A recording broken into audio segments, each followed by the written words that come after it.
Thank you, Rafi. Good morning, everyone. My co-presenter is presenting in a different room right now, so I will try to deal with it by myself. Thank you all for coming. I would like to speak with you today about our experience integrating action research into a dialogue group of Palestinians and Jews in Israel, which we did for 3 years.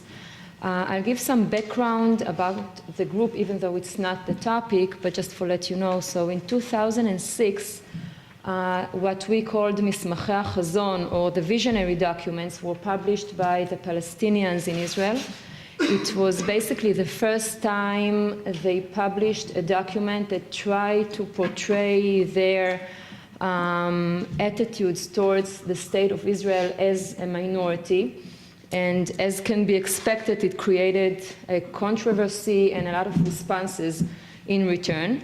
As a result, they started or thought that it will be for the best to initiate a dialogue group with Jewish people in order to mediate their thoughts and meanings according to those documents. And this is how this group basically came to life. It contained 24 people, 12 Palestinians and 12 Jews. It was led by 2 facilitators, 1 Palestinian, 1 Jew, and 2 co-managers. One of them is Michael, who is missing right now, and the other one is Palestinian. The characteristics of the participants were from all different arenas. The main agenda was to collect high-profile leaders from different types of occupations. So we had politicians and media people and academia people and social sector people. And we all tried basically to deal with one concept, which was the civil public sphere, one can say, and try to somehow deconstruct this concept and understand how it affects each and one of us as a population. So this is the main context of this. Now, after 1 year, we thought that it will be of value to integrate also action research into the group that was working within a dialogue model. And we had several rationalizations for why. So I'll give some of the main characteristics of the group work process in order to try to understand this. So the group main characteristics is parallel development of content and process feed into each other constantly. Major attention and effort goes to outcomes, dealing with issues of trust, asymmetric interpersonal and intergroup relations, contradicting collective and individual narratives, diverse and contradicting needs and expectations, and work on and in conflicting reality, which makes everything much more complex because constantly things in the environment is changing and affecting in and out the atmosphere of the group. The way we worked was that we met twice a week in Israel, twice a year, in Israel, and 1 5-day retreat outside Israel, which meant basically to kind of isolate the whole issues and make the group have the conditions to work separately on its issues. Now, why integrate action research into all this? So I will say 2 words about the philosophy that we have when working in action research methodology. So action research basically main goals is 2. One is to create or to promote change, and the other is to create and develop new knowledge. So having those 2 conditions, we thought that how can we basically integrate them? So the dialogue aims to contribute towards a change of socio-political reality. So this one thing was basically right. Usually in such processes, agreements and other types of bottom lines tend to draw major attention. We see the process-related knowledge as important. Knowledge that evolves throughout the dialogue process can contribute to the quality and success of the dialogue. So those 3 reasons basically led us to think that it can be a good match, basically to bring in action research methodology into a dialogue methodology and try to see what happens when they both work together. So as a result, the task that we defined, and I say the version 1 and afterwards I'll explain why, was knowledge development based on action reflection cycles. Action reflection cycles is basically the methodology of an action research.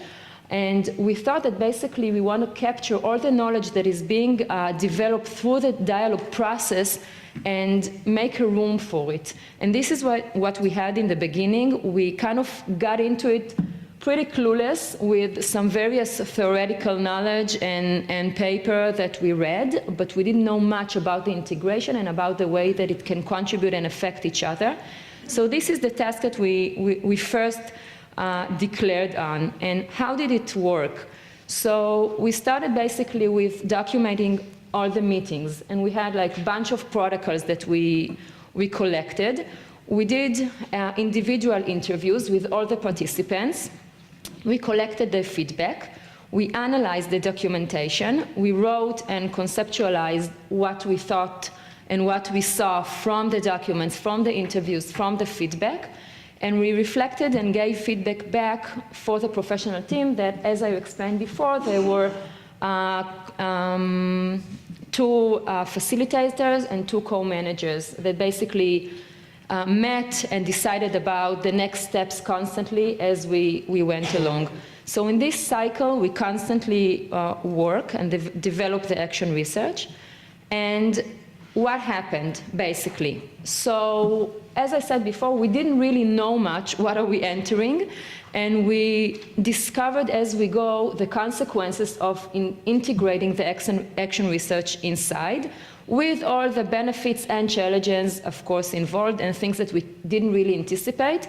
One of the things that I would like to remark aside, and I won't really get into it, but I do want to mention it, is that I was the action researcher, and I, as a Jew, was doing my job solo, and I didn't have a co who is Palestinian. Okay, so maybe I will refer to it later on, but as well I assume that it has implications. Some of them I cannot really even assess. So what happened? So evolving trust between researcher and participants, I learned to know that it's very important that there will be a relationship of trust in order for the researcher, for me, to work effectively and gain the knowledge that really has some meaning. Afterwards, there was evolving trust of participants in the process. I found out that it contributed to the participants' trust in the process itself. Afterwards, evolving sense of ownership and responsibility of participants in relation to the process and their role in it.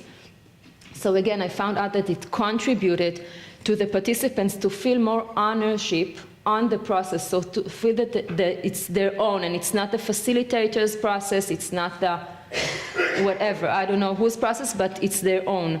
And it's very important for being the process valuable. And evolving workplace alongside in support of the group dialogue. In this point, I would like to elaborate a little more. So we thought that basically we are integrating the action research into the dialogue model, but we found out that basically we created an additional sphere, because the dialogue model happened when the whole group met and discuss together. But it happens to be that even though the participants were all experienced and most of them were participating in previous group like that, and they were all very confident people in their place, in their workplace and so on, something about the group dynamic withheld people from sometimes talk exactly what they would like to say.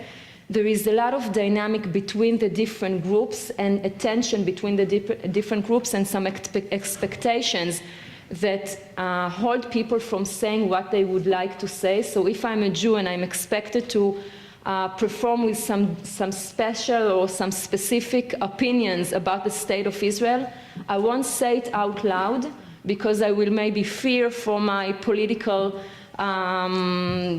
space or place or what my friends will think about me and so on.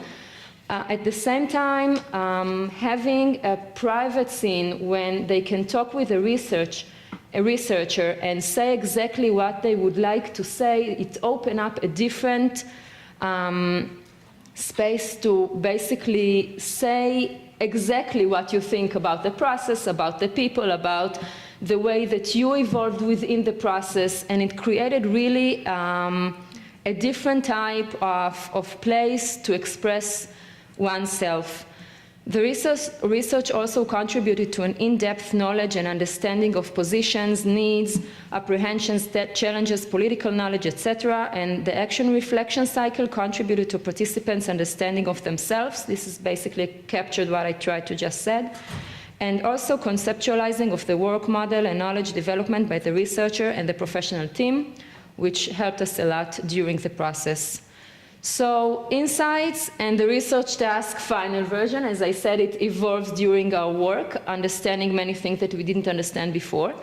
So first of all, we came to the realization that integrating action research into the dialogue is of value. So this is the main result that we came out with. And why? So it encourages and contributes to a complex understanding of the process, which is extremely important in dialogue groups, which everyone comes very focused on his or her opinion about what needs to be done. And in order to create a valuable dialogue process, you have to open up people's minds and let them think more creatively about themselves and about the way that they're willing to go with. So I think that this thing is very valuable, contributes to significant and value of the process in addition to process outcomes. As I said before, there's a tendency to go to bottom lines. We really want to define what is a public civic sphere and translate it into actions.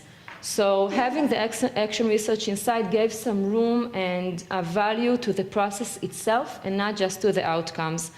Focus and organize content, identify and surface both dialogue challenges that caused process delays as well as positive trends, because what happened is that after we realized what stuck the group, we surfaced it to the professional team, to the facilitators, and they knew how to handle the obstacles.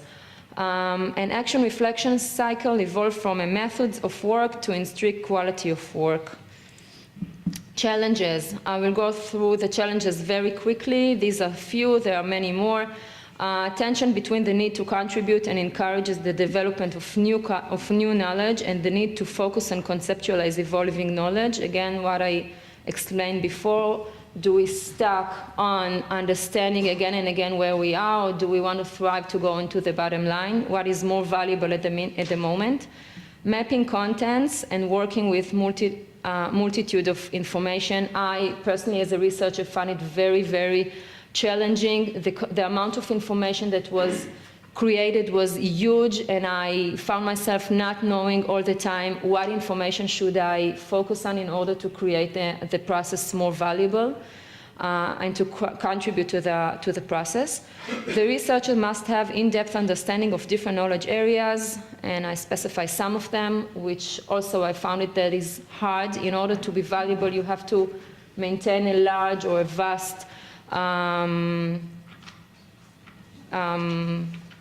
areas of knowledge, and it's not easy.